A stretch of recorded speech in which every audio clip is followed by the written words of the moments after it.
Blistering performance, surprising performance from the New Zealanders. जिस तरह की परफॉर्मेंस उन्होंने दी है, बिल्कुल उम्मीद नहीं थी कि इस तरह का परफॉर्म करेगी। जनाब, पहला टी20 मुकाबला खत्म हो चुका है। इंडिया जो है इस वक्त पहला टी20 हार चुका है और इस 3 मैचों की सीरीज में यहां पर 1-0 से इस वक्त बर्तरी हासिल हो चुकी है इस वक्त न्यूजीलैंडर्स को। बिल्कुल उम्मीद की नहीं थी कि न्यूजीलैंड इतनी ज्यादा बेहतरीन परफॉर्मेंस दिखाएगी। हालांकि टॉस जीता था इंडिया ने। और जनाब, क्यों इंडिया ये मैच हारा, बात करेंगे इस वीडियो में हम 3 ऐसे फैक्टर पर जहां पर इंडिया के हारने की वजह बनी। तो दोस्तों, वीडियो को शुरू करने से पहले जल्दी से एक दफा लाइक और सब्सक्राइब कर दीजिएगा। इंडिया ने अपना पहला मुकाबला हारा है, जबकि इंडिया ने तो टॉस जीता था। टॉस जीत का था, फैसला भी अच्छा था कि जनाब पहले बॉलिंग करते हैं, क्योंकि दूसरे एंड पर जब दूसरी दफा में बारी करने जाएंगे तो जनाब ड्यू फैक्टर हो सकता है।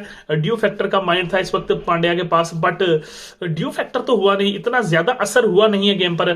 और जनाब बहुत ही जबरदस्त परफॉर्मेंस रही न्यूजीलैंडर्स की। बात करते हैं अगर जनाब ओपनर्स की, तो जनाब बहुत ही शानदार तरीके से परफॉर्मेंस का मुजाहरा किया था। और फिन एलन की बात करते हैं जनाब, हमने अपनी जनाब सुबह वाली वीडियो में बताया था कि फिन एलन जो है इस वक्त जनाब प्रेडिक्टेड प्लेयर हैं, स्कोर कर सकते हैं, और यही हुआ। 35 रन उन्होंने जबरदस्त तरीके से स्कोर किए और साथ दिया जनाब डेनवर कॉनवे ने 52 रन की इनिंग्स खेली थी और न्यूजीलैंडर्स को एक अच्छा जनाब स्टार्ट फ्राहम किया था। लेकिन उसके बाद जनाब चैंपियन को 0 पे चलता किया था और यहां पर इंडिया की वापसी हो रही थी। इंडिया ने रन्स की बात करते हैं तो इतने ज्यादा रन्स दिए नहीं थे शुरू में।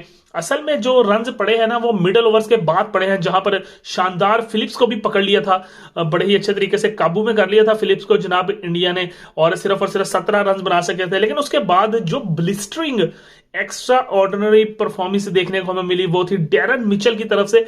और जिस काम के लिए उनको मिडल में रखा जाता है ना, सेम उस बंदे ने काम किया है। मतलब मिडल को ऐसे बंदे को तरजीह दी जाती है जिसके पास स्ट्रोक प्लेयर हो, बैकअप जो उसकी बैकबोन है वो बहुत ज्यादा स्ट्रांग हो, बैकलिफ्ट जो है पूरी तरह से उठाकर रखे। तो जनाब डेरन मिचेल जब भी आते हैं न्यूजीलैंड के लिए कुछ अनोखा ही करते हैं। और आज के मैच में को भी अगर इंडिया से कोई बंदा दूर लेके गया ना, तो वो डेरन मिचेल लेके गया, क्योंकि जिस तरह की परफॉर्मेंस दिखाई, सिर्फ और सिर्फ 30 गेंदों पर 59 रन की शानदार इनिंग्स के लिए 5 छक्के और 3 चौके उन्होंने शानदार तरीके से जड़े। और सबसे बड़ी बात, आखिरी ओवर में जो अर्शदीप को उन्होंने धोया ना, एक ओवर में 26 रन देकर दूर ले गए थे ये जनाब रन्स की दौड़ को इंडिया से, क्योंकि जिस तरह से ब्लिस्टरिंग परफॉर्मेंस दी और टेल एंडर्स के साथ खेले थे जनाब डेरन मिचेल, बिल्कुल अनबिलीवेबल थी। और उनसे यही तवक्को की जा रही है। अगर आप वर्ल्ड कप भी उठाकर देखेंगे तो इसी तरह की परफॉर्मेंस देने की वजह से मिडल में है, डाउन द ऑर्डर आकर खेलते हैं और पूरी तरह से संभाला देते हैं न्यूजीलैंड को। 177 रन जोड़े थे, 177 रन जोड़े थे, 6 खिलाड़ी आउट हुए थे।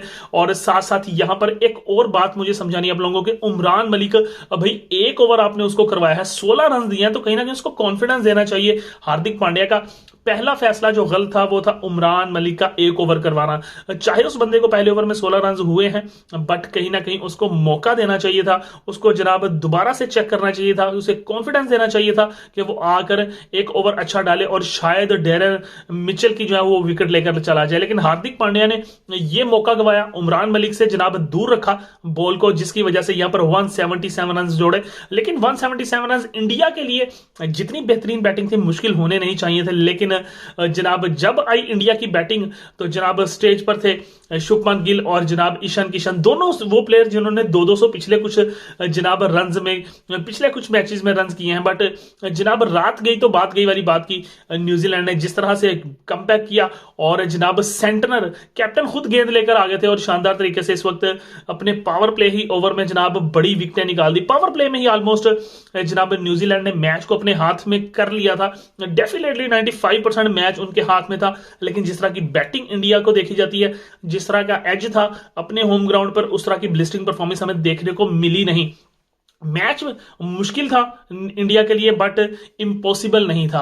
ऐसा नहीं था कि इंडिया जो है पावर प्ले की विकेट होने के बाद बाहर हो गया था, लेकिन कहीं ना कहीं कमबैक कर सकता था। गिल गए 7 पर और जनाब ईशान किशन सिर्फ और सिर्फ 4 रन बना सके। त्रिपाठी की बड़ी बात की जा रही थी, त्रिपाठी के लिए जनाब बहुत ही ज्यादा हमने भी बात उठाई थी। डेफिनेटली जिस तरह से त्रिपाठी ने पिछले कुछ इनिंग्स खेली हैं, बिल्कुल ऐसा लग नहीं रहा था, लेकिन बहुत ही जबरदस्त गेंद पर आउट हुए और 0 पर जनाब के खाता खोले बगैर उनको जाना पड़ा। हालांकि ज्यादा स्ट्रोक प्लेयर हैं, स्पिन को बड़ा अच्छा खेलते हैं, स्वीप शॉट बहुत अच्छी खेलते हैं, लेकिन 0 पे जाना पड़ा। लेकिन उसके बाद सूर्य कुमार यादव कश्ती को सहारा देने आए, बट कश्ती में इतने ज्यादा सुराख हो चुके थे कि वो दोबारा ऊपर नहीं आ सकी। एक तरफ से बंदे ने स्कोर करना शुरू किया, आज उस पर भी जिम्मेदारी थी, लेकिन उस तरह की जनाब तूफानी इनिंग्स तो खेल नहीं सके सूर्य कुमार यादव, बट कहीं ना कहीं वापसी के लिए रास्ता हमवार करना शुरू कर दिया था, लेकिन उस तरह हुआ नहीं। 36 गेंद पर 47 बनाकर जब उनकी हिम्मत भी जवाब देगी तो जनाब पांड्या कैप्टन थे, उनके साथ स्कोर कर रहे थे, लेकिन 21 रन पर वो भी चलते बने। उसके बाद जनाब सुंदर आए और सुंदर ने क्या सुंदर इनिंग्स खेली, मजेदार इनिंग्स खेली, जबरदस्त इनिंग खेली और जनाब बहुत ही ज्यादा देखने का मजा आया। जनाब डाउन ऑफ द ऑर्डर 28 गेंदों पर 50 रन की शानदार इनिंग्स खेली सुंदर ने, लेकिन जनाब उस वक्त तक नैया जो है पूरी तरह से डूब चुकी थी, बिकॉज रन रेट बहुत ही ज्यादा हो चुका था और ड्यू उस तरह पड़ी नहीं जिस तरह से इंडिया ने चाहा था। तो कहीं ना कहीं मैच तो जनाब इंडिया के लिए मुश्किल से मुश्किल सूरत बन रही थी, लेकिन हुदा के बारे में हम जरूर यहां पर बात करेंगे। क्या हुदा की जगह इस तरह से बनती है, क्या हुदा उस तरह से परफॉर्म कर पाया?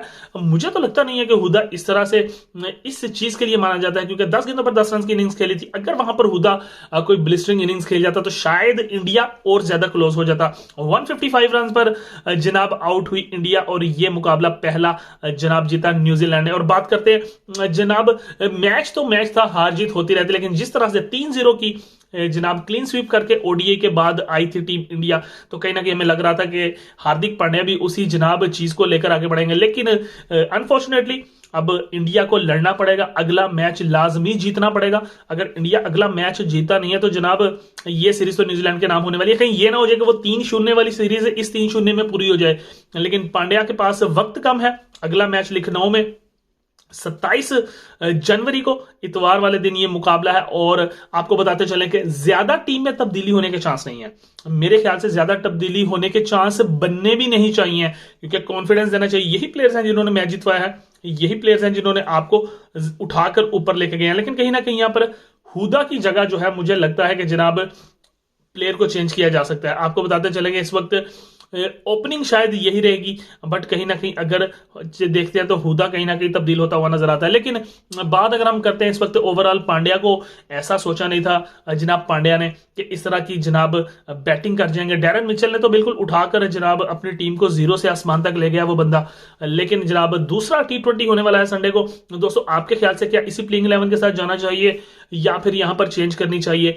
आप लोग अपनी राय का इजहार जरूर कीजिएगा। लेकिन इस बंदे ने जिस तरह से न्यूजीलैंड को उठाया तो दिल तो करता है कि उसी के बारे में बात करते जाएं, क्योंकि जिस तरह की परफॉर्मेंस आज दिखाई है डेरन मिचेल ने, definitely very very good sign. तो लखनऊ में अगला मैच होने वाला है और वो होने वाला है संडे को। तो दोस्तों संडे को पांड्या को तो बिल्कुल ये मैच जीतना होगा। अगर ये मैच जीते नहीं है तो ना सिर्फ मैच हारेंगे बल्कि जनाब सीरीज से भी हाथ धोना पड़ेगा, और इंडिया के लिए ये काफी ज्यादा दर्दमंद साबित होगा अपने ही होम ग्राउंड पर। और जनाब देखने वाला होगा कि क्या ये मुकाबला इंडिया जो है वो जीती है कि नहीं। तो दोस्तों अगर आपको ये वीडियो पसंद आई है तो जल्दी से एक दफा लाइक सब्सक्राइब और शेयर कर दीजिएगा, क्योंकि ये मैच तो वन साइडेड कर दिया था पावर प्ले में ही मिचेल सेंटनर ने, और करीबी मामला था कि मिचेल सेंटनर को जनाब जिस तरह से इकोनॉमी के साथ उन्होंने गेंदबाजी की थी, 4 ओवर्स में 11 रन देकर 2 खिलाड़ियों को आउट किया, और यहां पर क्या जबरदस्त जनाब स्ट्राइक रेट और उनका रन रेट था, जिस तरह से उन्होंने अपने स्कोर को मेंटेन किया। लेकिन जनाब मैन ऑफ द मैच मिला डेरन मिचेल को, जिन्होंने शानदार